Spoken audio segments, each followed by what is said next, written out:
Olivia Shannon and Caitlin Cotter. They may not be household names just yet, but give it some time and I'm sure that they will be. They are making great strides in the national hockey scene. Still in their teenage years, juggling schoolwork with their sporting commitments, and all their hard work is paying off because they've secured a couple of spots on the list of contracted players for 2020, and they join us now. Caitlin, Olivia, thank you so much for your time on Sky Sport News.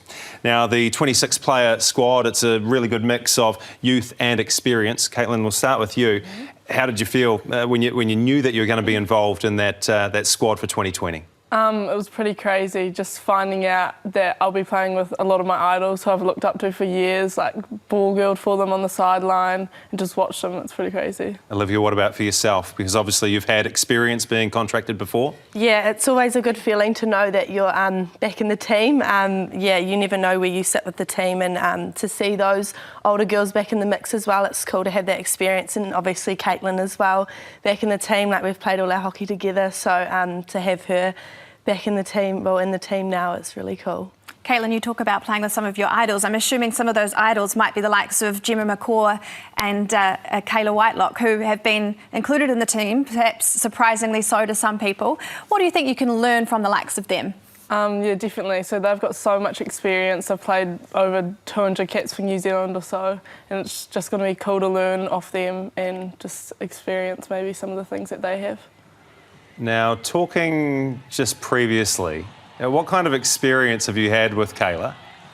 Both of you now. Come on, be honest. We've got a lot of photos of Kayla, if that's on our phone or on our walls. On your wall? Yeah, Kayla was a big inspiration for both of us, like obviously coming from that central region as well, and I'm obviously from Palmerston North, so and she is too, so had quite a bit to do with Kayla, and she was probably the player that both of us looked up to when we were younger. It must be strange though, you know, someone you're looking up to, you've literally got the picture on the wall, all of a sudden you're in the same squad as she is. Like, it's just bizarre, isn't it? Yeah. Yeah, very bizarre. Insane, it's crazy. But yeah, it'll be really cool to learn off her and get that good experience of her. She's such a cool leader, and yeah, it'll be really awesome. Olivia, I understand that you completed the most recent year of schooling through correspondence. You kind of like went away from school. Now, how did that go for you? You were doing it with the aim of focusing on the Black Sticks, so how did it go? Yeah, I get a lot of stick from the girls saying that I'm the dropout in the team, but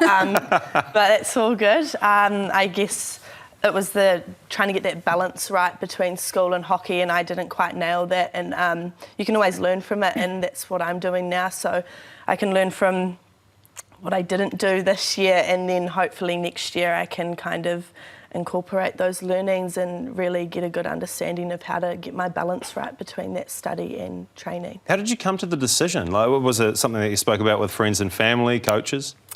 Yes, I think it was that balance between that friends and family as well, so having that support from everyone as well, which was really important. Caitlin, this is your first time as a contracted player. Were you expecting that to come so soon in your hockey career? No, not at all. So I've just finished playing for school this year, and played like a couple of under-18 tournaments, NHL this year, and didn't expect it at all. It was really cool. Yeah. You did things a little differently to Olivia because you were at school while playing. How do you balance that, juggling all of that at one time? At times it's difficult, but you kind of get used to it, just making sure you make the most of your time of doing your work at school and getting that all done, so yeah. Now, in researching for this discussion, I found out that you guys actually faced off in the secondary schools final of 2018. How did that go for you? Good, really good. Yeah, no, it was really, well, for my school it was really cool, but Caitlin's probably not so much. But yeah, coming from that small region, I think having both of the teams in the final was something that no one expected. So both of us there, and me and Caitlin have obviously played a lot of hockey together, but a lot against each other, so we've been each other's biggest rivalries, and I think that's what's helped us both, because we're both averagely good hockey players, I guess. I think you're better than average. Come on, so, be honest. Yeah, we've pushed each other, and that's probably why we've got to where we are. Teenagers in the national side, I think you can say that you're better than good. Yeah, you're being way too modest. Olivia Shannon, Caitlin Cotter, thanks for coming into Sky Sport News, and good luck ahead of Tokyo 2020.